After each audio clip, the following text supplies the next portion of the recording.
Gatika, Joe, I want to come on.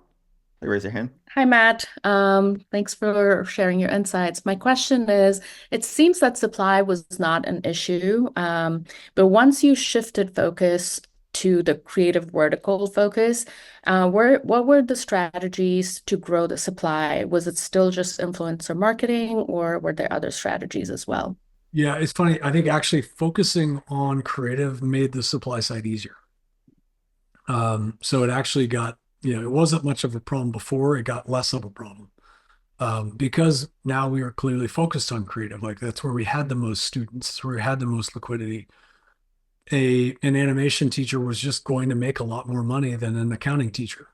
So once we stopped focusing on non-creative supply, then we could really and then we could spend more time helping and building relationships with our best suppliers within the creative vertical.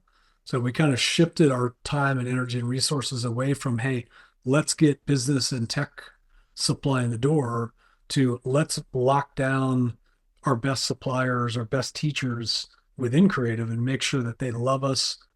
So we shifted resources and energy toward really retaining and engaging our best as opposed to bringing on new. So it was always a surplus. You didn't have to do outreach to new teachers. No, and I mean there was a period before I arrived. So in 2016, I joined like November of 2016.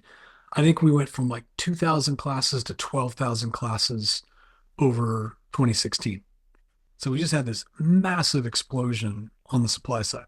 The problem is, Econ 101, your supply demand curves, what happens when supply explodes? Prices drop, right? So you had all of these teachers coming in, uploading all of these classes. Well, the average teacher earnings started to decline because there's so much content. Students couldn't possibly get to all of it. And so if our supply is growing significantly faster than revenue, then the teachers make less money. So that was another sort of interesting learning. You got to think about those supply demand curves because if they get out of whack, now your best teachers are pissed because they're just not making as much money as they used to because there's too much competition. So there might be a situation where you're actually better off having a smaller supplier base, making more money and being happier than sort of just a willy-nilly throw it wide open, let's get as much supply as we possibly can.